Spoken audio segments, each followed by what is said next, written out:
Showing up to a test without studying never ends with a good grade. And showing up to a race without training never ends with a strong finish. And meetings, they are no different. Walk in unprepared and we're going to end up confused, wasting our time, wasting other people's time, and probably not making the right impression. Love them or hate them, meetings are a part of every job across nearly every industry, and knowing how to prepare for them is a job skill worth learning. Hello, and welcome to the Learn and Work Smarter podcast. This is episode 61, and we're going to be talking about how to prepare for meetings so you look good to your boss. Now, looking good to our boss or to our team is not the only reason to prepare for meetings. Obviously, the real goal here is to prepare for meetings so we can do our job better, right? So we can work smarter. See what I did there? That said, the better we do our jobs, the better we are going to look in the eyes of our boss. Now, this goes without saying, but I'm going to say it. That's usually how I roll.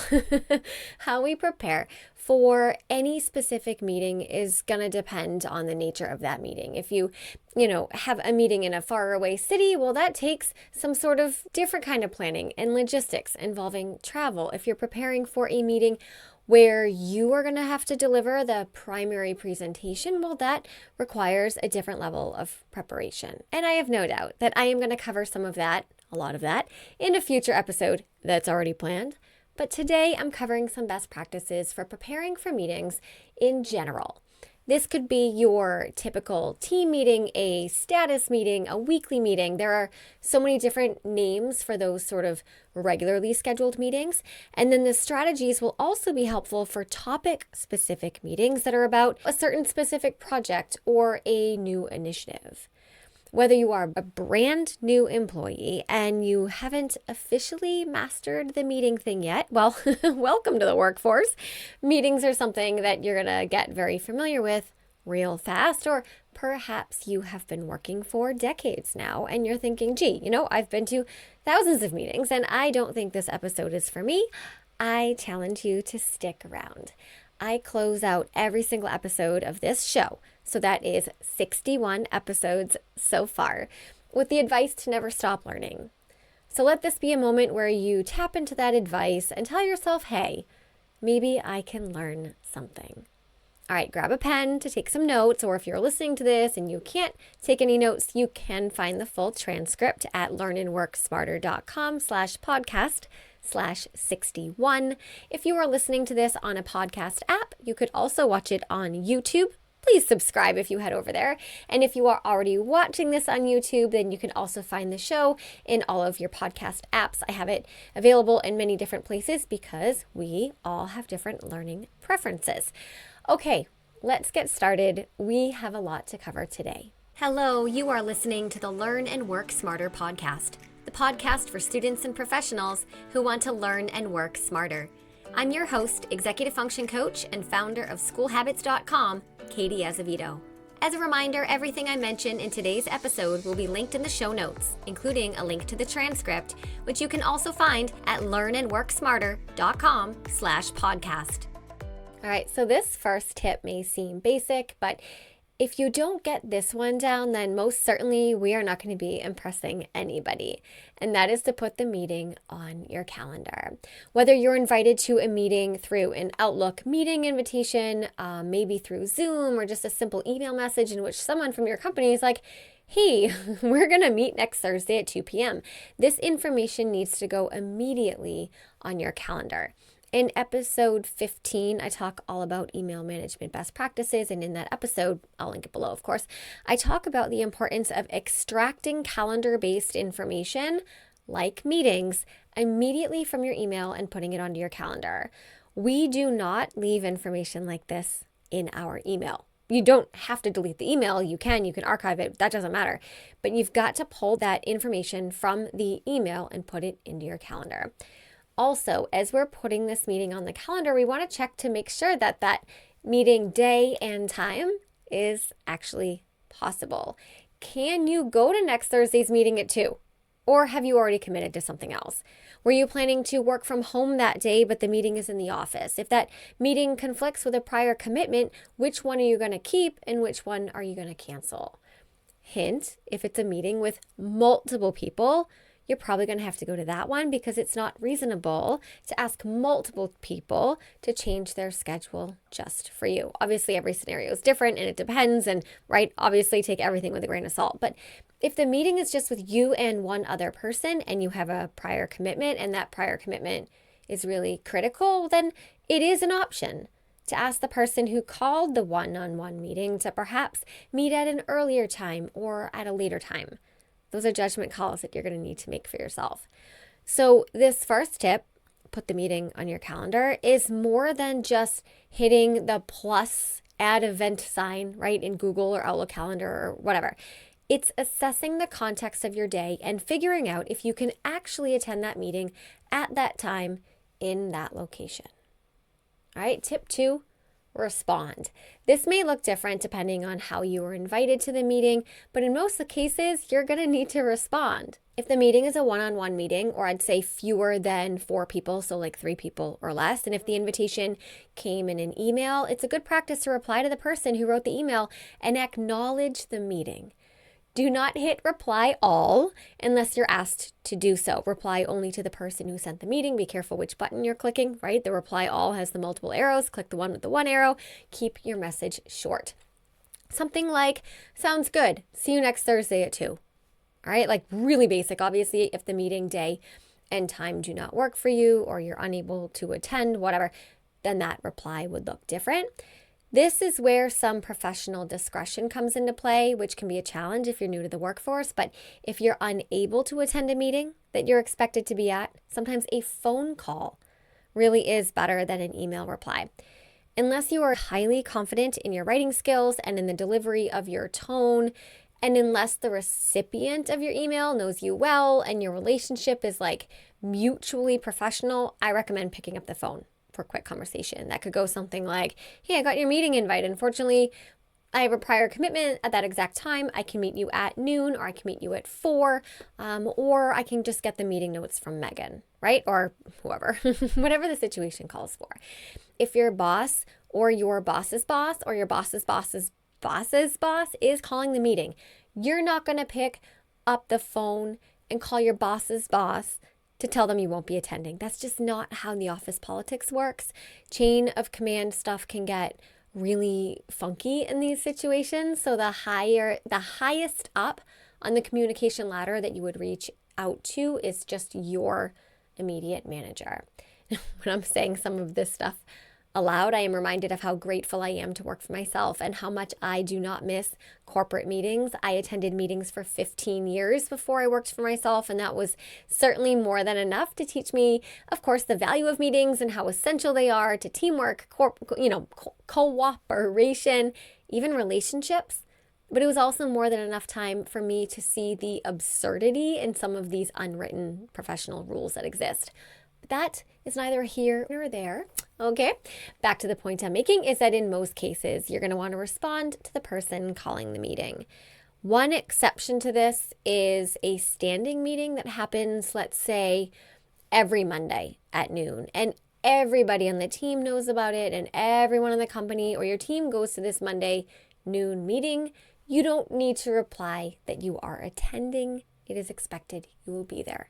But if you won't be there, that'd be the time to reach out and let somebody know.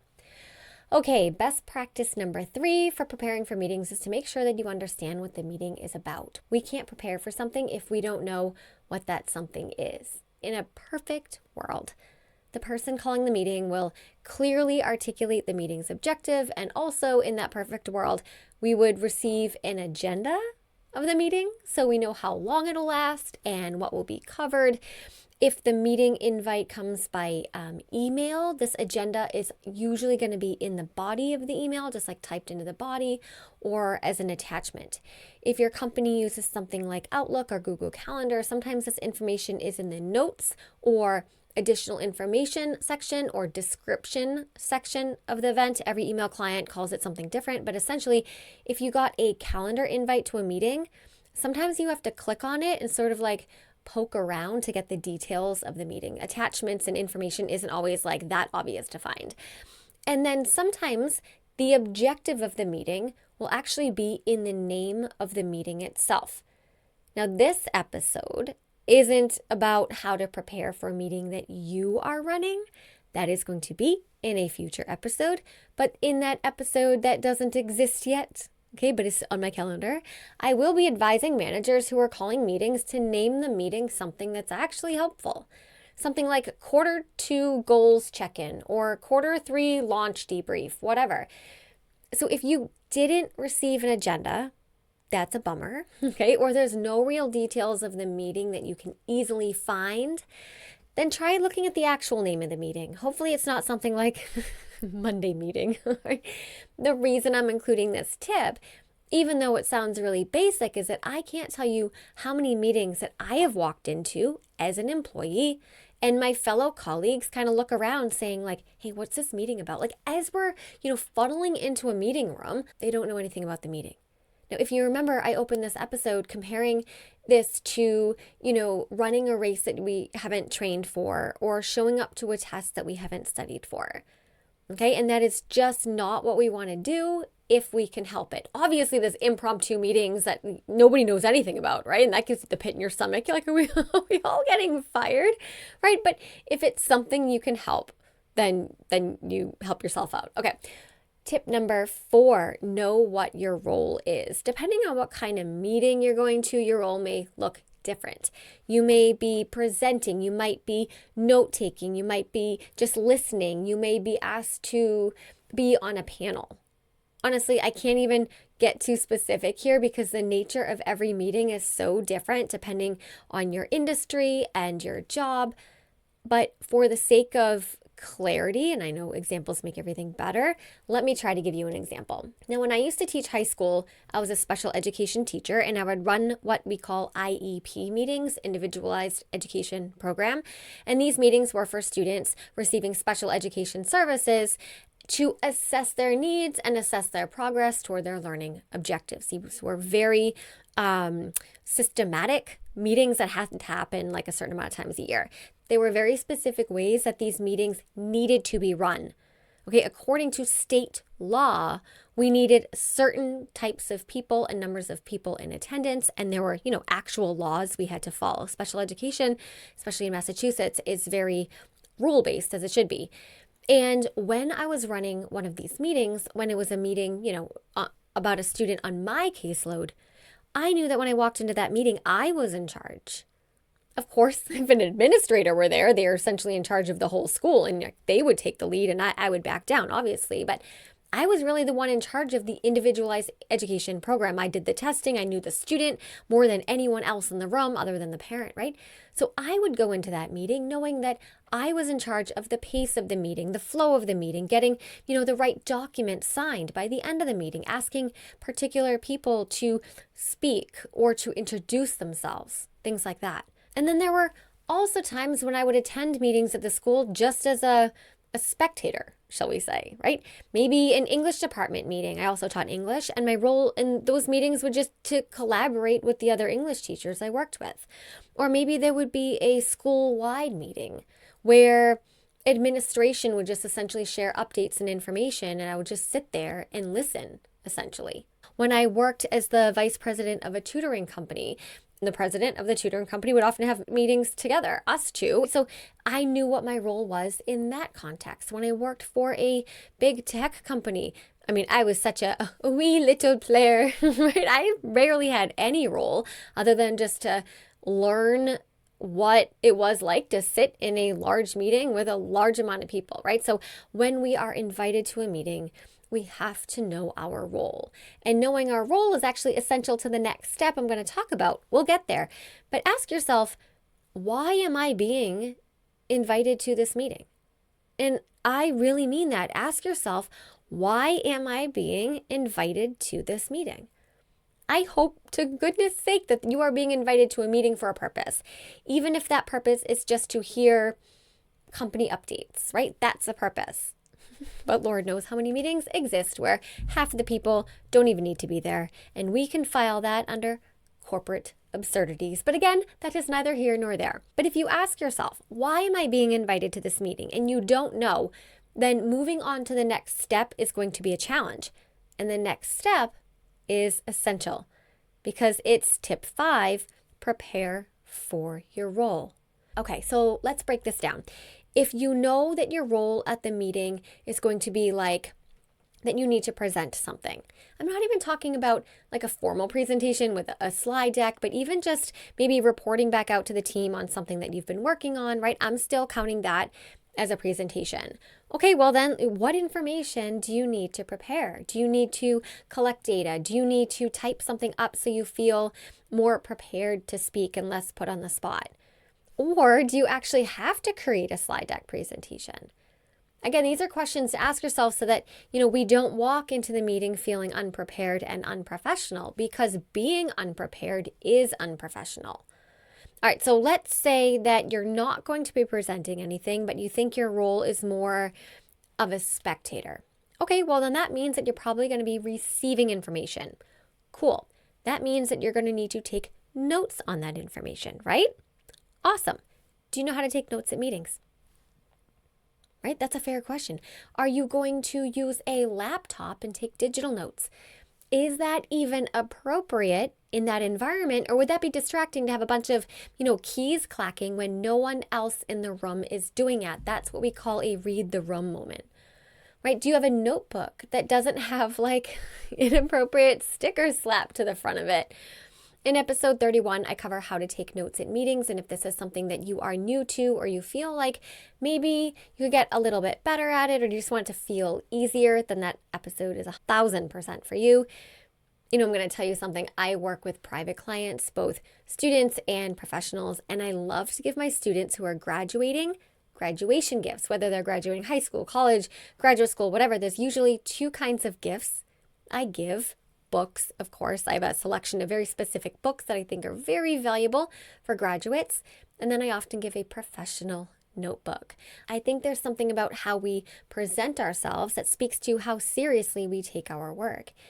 In episode 46, which is called How to Be Professional, I share a lot of highly specific and practical strategies for presenting ourselves as professional, not as being a professional. That takes time and expertise and we can't rush that, but being professional, which is in our presentation, in our actions, behaviors, our interactions, right? And something as simple as having a nice notebook at a meeting that says something about you and your relationship with your work. I am a longtime fan of disc-bound notebooks. No particular brand, but the least expensive kind is probably the ARC, A-R-C, disc-bound notebook from Staples, or there's an Office Depot brand. I'm not sure what they call it, but if you have a Staples or an Office Depot near you, you can find it in the store or Amazon. But they're a hard faux leather cover, and they come in multiple sizes, and it gives the impression that you're there to work. It's nice thick paper too, which just makes the writing experience a little bit more delicious. If you think about it, right? That's what we're there for. We are there to work. Okay, we are still on tip 5, which is prepare for your role. So another possible role at a meeting might be to be the note taker. Sometimes the person running the meeting will ask you this in advance. I sure hope they give you advance notice, but sometimes we're just sort of asked on the spot. If you are asked in advance, then you most definitely want to come with a notebook and a copy of the agenda printed out. When I am coaching my professional clients and they're the ones running the meeting and writing an agenda, I often teach the strategy of creating a separate agenda for note-taking. Let me backtrack. If you're someone who's running the meeting, it can be a great practice to provide people at the meeting, assuming that's not like 100 attendees, with a copy of the agenda that has more space on it than the regular agenda that was likely attached to the email. You could simply put your agenda in 2 columns and leave one column, for the actual agenda and the other column for them to write notes on each individual agenda item. I'm getting off topic here a bit, and this is something that I'm, covering in that future episode I keep alluding to. But if you do this for your employees, you're going to have more efficient employees who take better notes. And if they take better notes, they'll do a better job, right? But if you're the employee and you're the one taking notes and someone else provided the agenda, it would be amazing if your boss gave you a note-taking version of an agenda. But honestly, I don't ever see that happen. Nobody does that. Why? So you can just copy and paste everything from the original agenda, put it in your document, format it in a way that makes sense for you to take notes on each action item as you go through the meeting. After the meeting is over, you type this up and you share it with your team. That's, the role of a note taker, to take notes and share them with the team. If you're not given an agenda or you don't want to take notes on an actual agenda, that's fine. Then just take notes in your notebook using the strategies that I share in episode 31. Now, obviously, there's more potential roles that you might play at a meeting depending on what the meeting is about, but presenter, note taker, and spectator or participant are the primary ones, and you prepare for each one a little bit differently. Okay, best practice number 6, familiarize yourself with the topics of the meetings. Now, we are assuming we got an agenda. Let me be clear here. The agenda serves a purpose, right? It's kind of like the syllabus for a college class. It tells you what is going to be covered and usually when, like how much time you're going to spend on each topic. So at some point before the meeting, ideally at least a day before, not just 1 minute before, it can be smart to look over the agenda and make sure that you understand, at least to a degree, what's being covered. What if you, didn't look at your agenda until the moment you walked into the meeting, and as you were walking into the meeting room, you realized that the first 15 minutes was going to be spent sharing an update with the group, like everyone, needs to share out. Well, dang, that is something that would have been nice to have known and prepared for the day before. Let's say that on the agenda it says, brainstorm new employee training protocol or something. Well, then preparing for that agenda item would look something like thinking a little bit about new employee training protocols ahead of time. You don't need a full presentation planned, but maybe just write a few thoughts down on a sticky note or in your notebook that you bring to the meeting so that you're presenting yourself as someone who is professional, someone who read the agenda, someone who pays attention, as someone who takes their job seriously. You getting what I mean here? Just skim through the agenda you're given and make sure that you could say, a sentence or two about each of the things on the agenda if you were put on the spot and asked to do so. Okay, so if you know your role in the meeting, prepare accordingly. If you're presenting, organize your materials. If you're expected to give an update, review your notes and your data beforehand so you can speak clearly and concisely and like you know what you're talking about. If you're just listening and taking notes, bring what you need to do that effectively. All right, tip 7, last tip, arrive on time and settle in. Walking into a meeting late, scrambling to find a seat, or digging through your bag to find a pen sets the wrong tone, not just for others, but for us. When we're rushed, we are not mentally prepared to focus, we're not prepared to contribute or retain important information. Just like we wouldn't walk into a test 5 minutes late with a pencil, we shouldn't arrive at a meeting unprepared to engage. Aim to be a few minutes early so you can have time to settle in. Choose a seat where you can see and hear clearly, especially if visuals will be used. If the meeting is virtual, log in ahead of time to troubleshoot any sort of tech stuff. You never know when your computer needs to run an update, right? Check what's in your background, move the dirty laundry out of the camera frame, check your lighting, check your camera, check your mic, have your materials ready, whether it's a notepad, your laptop, or the meeting agenda, so that we're not fumbling once things get started. The way that we enter a meeting shapes how we participate in that meeting. So setting ourselves up to be present and prepared from the beginning is important. All right, we've made it through the tips, but as you likely know, repetition is the key to learning. So let's quickly review the best practices we covered today. There were 7 of them. The 7 best practices to prepare for meetings so that you walk in looking sharp and competent is 1, put the meeting on your calendar immediately and check for conflicts.